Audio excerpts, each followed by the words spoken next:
Hi, it's me, Dr. Beverly, and I just wanted to come on here and talk to you about something that I know is on a lot of people's minds. Now, you know, I am a happiness and abundance coach, and I am a great believer that abundance, in fact, I'm more than a believer. I know that abundance is your birthright. Abundance is my birthright. Abundance is everyone's birthright. I know that abundance is everywhere. Everywhere. I also am not wearing rose colored glasses. They're actually clear. I don't wear rose colored glasses. I am not a Pollyanna. I'm not just be positive no matter what. That's not me. I see the world. I see what's going on right now. I know that prices are higher. Luckily, I don't buy eggs every week. or I because I know that's been I jokingly say that because that was the big thing about, Donald Trump was going to lower egg prices immediately. Hasn't done it. I see that it's not just the economy that's causing and wreaking havoc, but I also see that that is what most people seem to be focused on, at least here in the States. I hear a lot of people talking about the price of eggs, the price of this, the price of that, going grocery shopping and it costing more money than it did a month or so ago. And that's true. I'm not going to, I'm not going to belittle that. I'm not going to diminish that. Prices are higher, and prices are likely going to go even higher. We've seen so many times that tariffs don't work.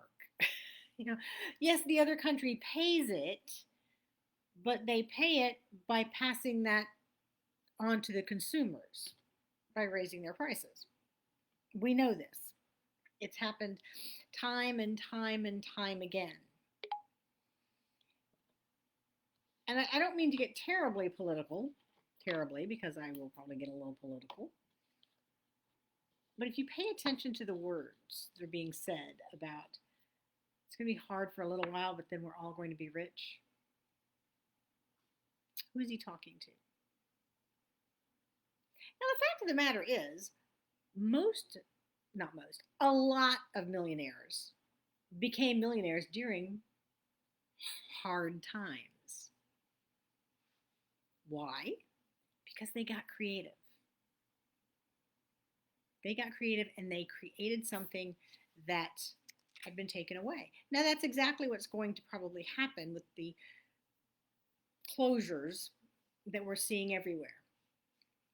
Just today, I live near Tampa, and there is a ferry boat that goes from Tampa to St. Petersburg, right across the bay. It comes in right at the convention center. Perfect, right, in Tampa. I'm not exactly sure where it stops in St. Pete, but it goes to the convention center in Tampa, which is in downtown Tampa. And a ton of people from St. Petersburg drive across the bridge and work in Tampa. Many of them take this ferry boat every day. Well, the ferry boat operator has said that he's going to move the boat that he has there to another one of his locations someplace else. They didn't say where, so I don't know.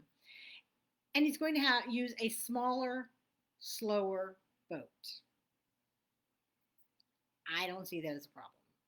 It's $12 to ride the ferry boat. The county commission is voting tomorrow to shut it down as of April 30th. There's a contract. The contract was set to expire sometime this summer or be renegotiated this summer. The county commission wants to shut it down early because they say that by bringing in a smaller, slower boat, he's breaking the contract. Interestingly enough, the county commissioner that they interviewed on the news smilingly, like this kind of smilingly said, "Oh, I'm sure there will be another one come back, but it won't be the county paying for it. He didn't say the paying for it part. He said, but it won't be by the county. Big smile. This is what we used to call a shit eating smile because it's like there will be another one come back and somebody is going to make a lot of money. And call me jaded if you will, but I do think that probably means that they're already setting up for somebody else to come in and do this and make money. I mean, obviously, the operator of the boat is making money because he's being subsidized, probably, and I don't know that for a fact, by the county. I assume that because there is a contract with the county that he can do this. Perhaps the commissioner meant Pinellas County will pay for it. I could be wrong. I could be wrong. But with the grin, that shit-eating grin, as he said it, but it won't be Hillsborough County, made it sound as if he knows a private investor who's going to do it and raise the rates. Like I said, I could be wrong. This is my jaded part, that I could be wrong. But it is saying that somebody is probably going to come in and do this and make a lot of money. Because that's what people do during these so-called hard times.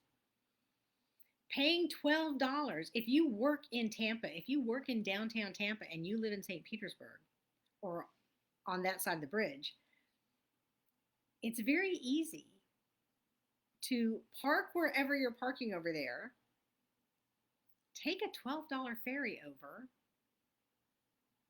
and get to your job.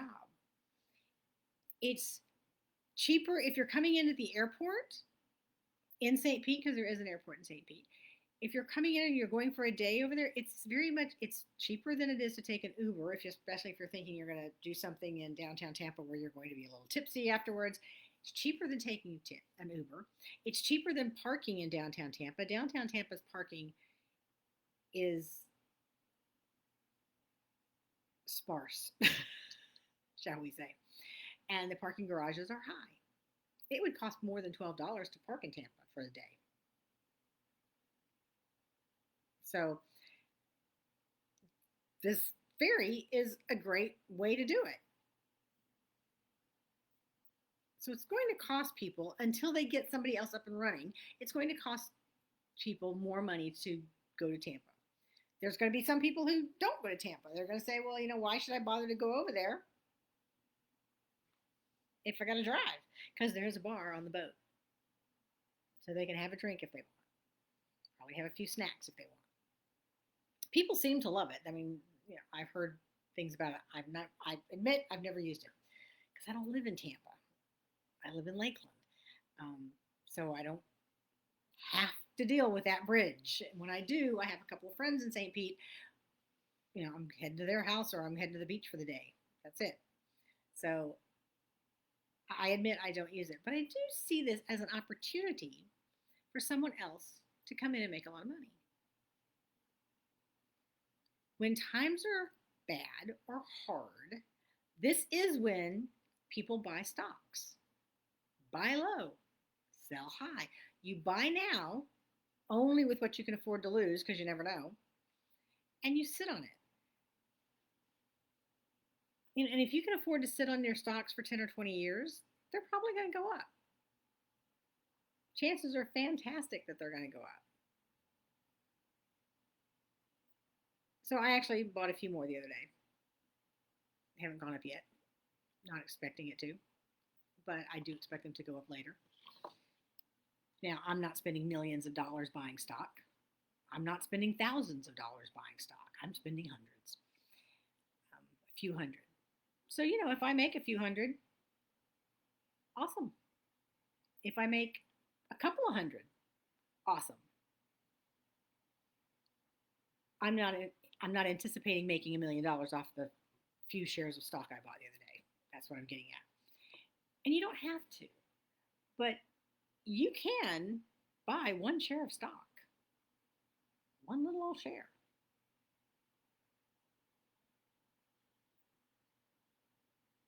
If you're only going to buy one share, I don't suggest using like Schwab.com, but you could go to a broker, go to Go to a brick and mortar and talk to them about it. See what you can do. If you're going to buy, because if you buy it online, there is a fee for usually it's a fee for hosting it unless you have a certain amount of money in the stock market, in that portfolio. So, but you can go down there and buy one share from somebody else. David Bach, he's mentioned in a thread below, um, wrote The Latte Factor, and he wrote The Automatic Millionaire, and he wrote Smart Women Finish Rich. And he talked about at 8 years old, he bought one share of McDonald's. One share.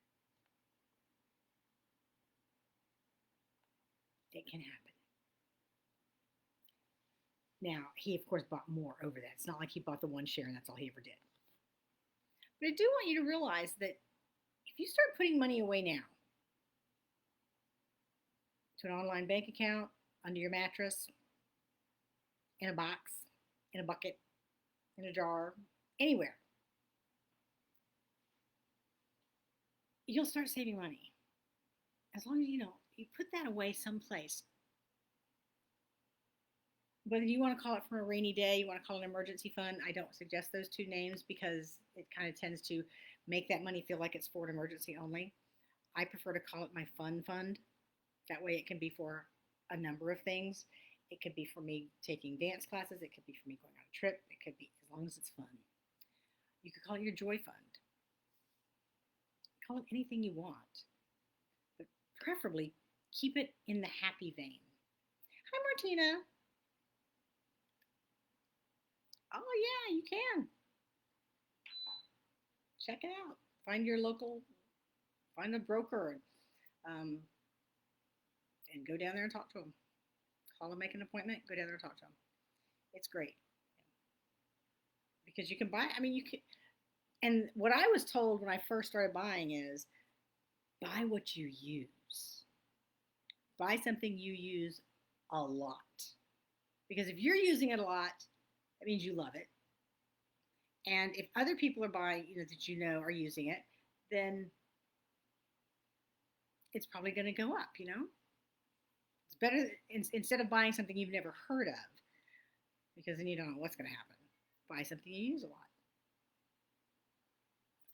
By the way, Coca-Cola is like $70 right now. Disney's under 85. Closed the market today. So I know on Apple phones there's a stock ticker app. Is that one right? Is that one right up there? And you can put on it the different stocks you want to follow. I follow some that I don't own, but I follow them just kind of waiting to see what they do, because sometimes stocks get so big they split. And if Meta ever splits, that might be a really good one to buy. It's right now over 500. It's about over 550, and it was 700 a few weeks ago. So if it ever splits, that would be nice. Anyway, I digress. But I don't want you to think that what I talk about is rose-colored glasses. It's not. Because here's the thing. You can make money during so-called hard times. You can also really start to focus on what is it that makes you happy. Because when you're happy, when you're joyful, money kind of wants to be around you. It doesn't want to, be around you if you're sad. And you may look around and say, well, then how come these people are wealthy? The thing is, those people are wealthy because they're happy. And they know with every ounce of their being that they deserve to be rich. Whether they're making other people happy is not the issue. Whether other people like them is not the issue. Many people, I have friends who I swear I used to say about them, they're happy being miserable. They're happy complaining all the time. And I think there are people who are simply happy acquiring more and more wealth, even if they, you may feel like they have more money than they could ever need. Frankly, None of us physically need billions and billions of dollars. However, if our goal is to give, is to leave a legacy, is to have several foundations, all these different things, or it feels a need of feeling powerful, feeling confident in themselves. There's all kinds of needs. So when I hear people say nobody needs that much money, I don't know what their need is. I would say it's a need that I don't have, and that's perfectly okay. And it's okay that they do have that need. So we can't say it's more than they need, because it might be more than they need to live on for the rest of their lives, and to even live well for the rest of their lives. But their need is greater than that. Their need is different than that, I should say. Maybe not greater, but it's different than that. And that's okay. Because they know with every ounce of their being that they can make more money, and that they deserve to have that money. And that's one of the things that so many, many, many, many, many people do not know. They don't even believe it. Sometimes they think they believe it, but they don't believe it. Because they'll say in one breath, I deserve to be rich. And then in the next breath, it's like, well, I can't afford that. It's just not in the stars for me to be able to afford that. Same person, and they'll say it that close together practically. So when you're doing that, when you're saying in one breath, I deserve to be rich, abundance is my birthright, I know I deserve to be wealthy, and the next 2 or 3 breaths you're saying, God just didn't want me to be rich. It's just not in the stars, not in the plan. Major contradictions in your head.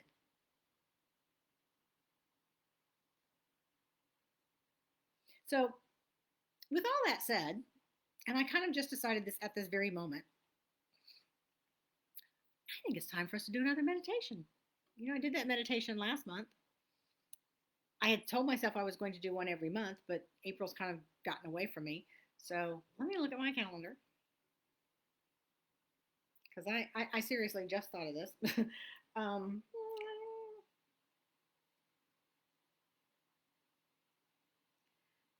how about next Tuesday? Can't do it to the 20. I can't do that. I could do next Monday, the 21st. How about that? How about we do a meditation next Monday on the 21st, clearing doubts, clearing the mixed messages that we're sending each other. I'm writing that down.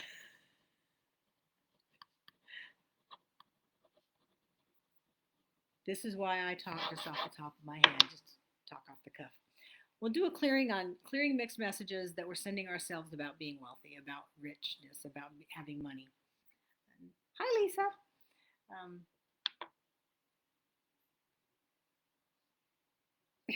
exactly, you get it. Exactly, we're so busy saying these things. And like I said, I don't believe in wearing rose-colored glasses.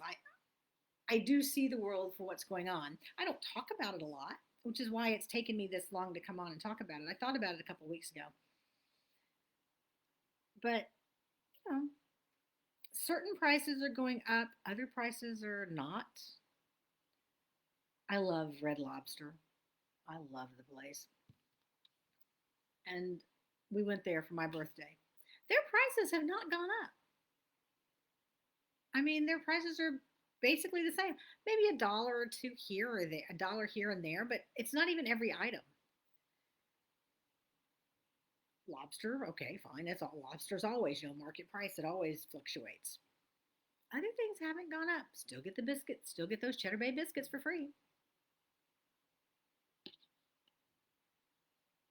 In fact, they used to only bring 3. They brought 4 the other day, and there were only 3 of us there. Go figure. They've changed it. They do 4 now. They do now charge if you want a salad. They do charge extra for that. But that doesn't bother me either because so many times they would bring a salad and I've been there with people who would eat like 3 bites of the salad. Why did you waste it? Why didn't you just say, by the way, I don't want salad? I've done that. Said, by the way, you can keep the salad today. I don't want it. And they usually took something off the bill. So frankly, the fact that they're charging for it now doesn't bother me at all. But their prices haven't gone up much.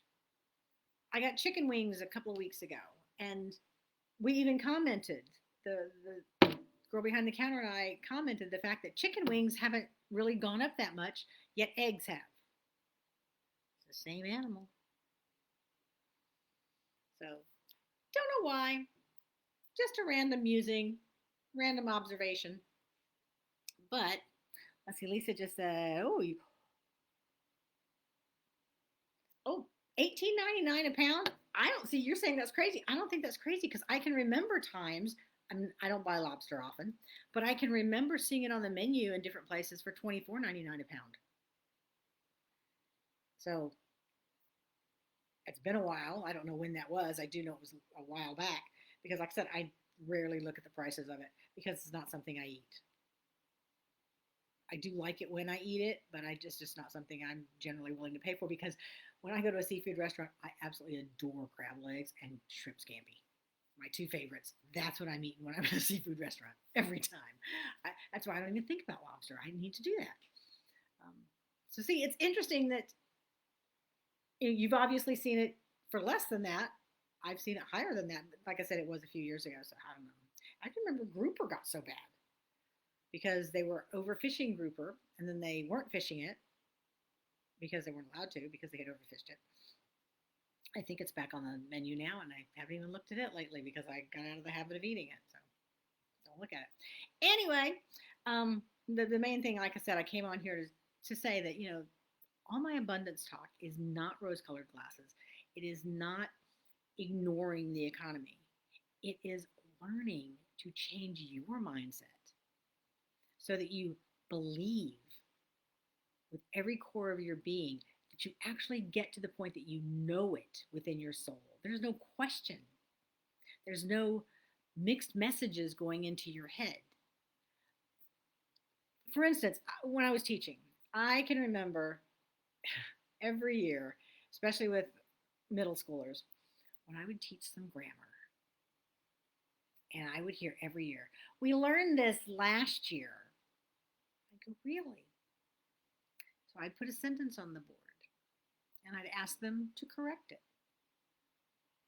or to tell me the parts of speech or whatever it was that we were doing. And they couldn't do it. And I'd go, well, if you learned it last year, why can't you?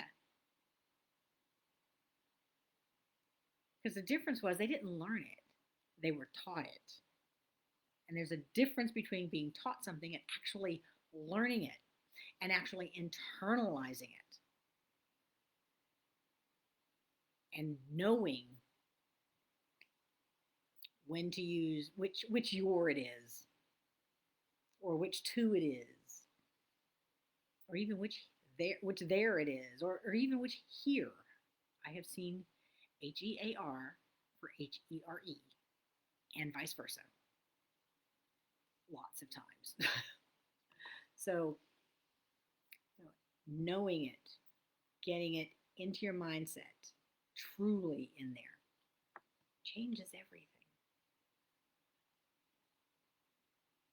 So let's do that mixed messages. And what I also invite you this week as we get ready for this thing on Monday night, think about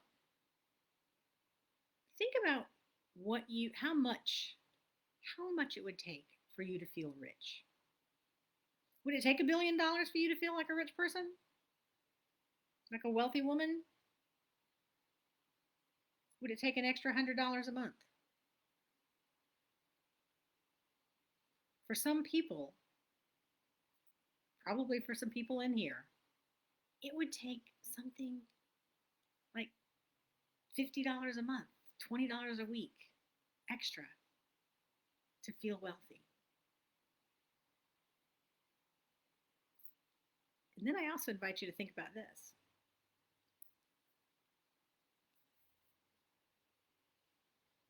What would it take for you to feel wealthy without an increase in a paycheck or a salary.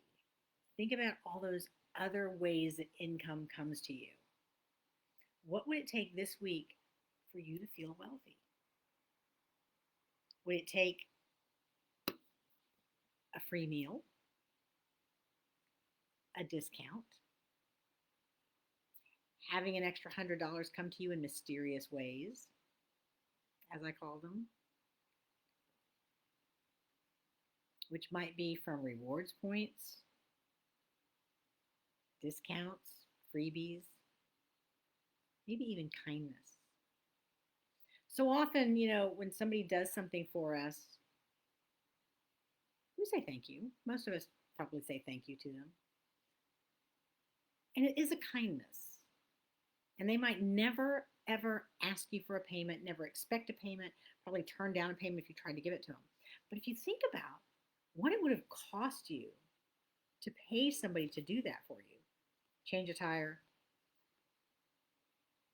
change your doorknobs, fix your lawnmower. If a neighbor does any of these things, pick up your mail for a week. If you had to pay somebody to do that, what would it have cost you? And you could count that as part of your abundance.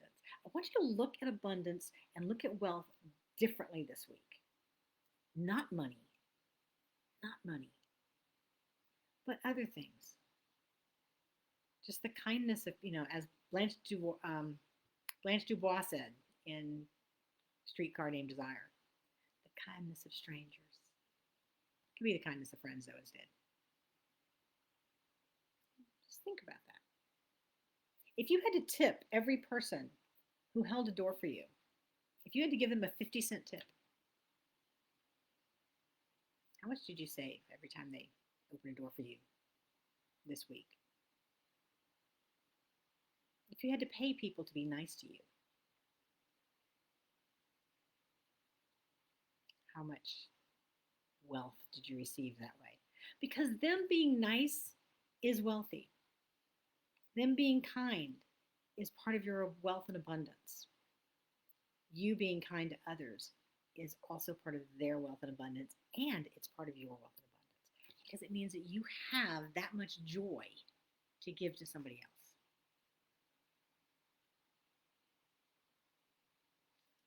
Again, there's no rose-colored glasses there. It's not mamby-pamby. It's not Pollyanna. It's just looking at the world differently. It's looking at the world not thinking the economy sucks. Oh my God, everything is so high.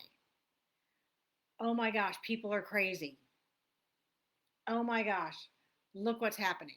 You can look what's happening, but don't dwell on the news. I watch the news. I do see what's going on. I read it on the app. I call my senators and congressmen, and then I let it go. For every time that I watch the news or I call a congressman or I complain, because I have to admit I do that on occasion, I am human, I force myself to do something the other way. I force myself to say, what a beautiful day it is. Oh my gosh, look at how much I have in my closet, which sometimes is kind of crazy. Or I say things like, it's so cool that I can talk to you people online through the internet. Today, one of my gratitudes was for having fresh, clean, drinkable water come through a faucet into my house. And I felt gratitude for all the people, well, for the builder of my house, the people who laid the plumbing, the people who laid the pipes coming into my plumbing, the people who built the aquifer and maintained the aquifer. Felt gratitude for all those people because that's wealth. You know how many people in this world don't have fresh, clean, running water? When we start to look at wealth as all those things, we feel wealthier. And when we feel wealthier, that's how we know that we deserve it. That's what brings it into us, that we know we deserve it. And that's what brings us more wealth. Now, obviously, I'm not saying be grateful for that just so you can have more money, but it's just a natural pathway to it. Gratitude brings abundance. So that's it. That's all I have to say. Otherwise, well, it's not really all I have to say. I could go on for hours, but I would tangent a lot, and we don't need that. I do see there's another comment here. See you, Martina. Bye. I get that. Yeah, and so I will post something about Monday night. If you've got a great time that you want me to do it, let me know, because I'm thinking maybe 8 o'clock Eastern. That way it's 5 o'clock on the West Coast. And of course, the replay will be available. But I think we need to do that. Let's clear some mixed messages. So, hope you have a great night. Thanks, Martina and Lisa, for popping in here and joining me. And I will see y'all later. Y'all have a great night. Bye-bye.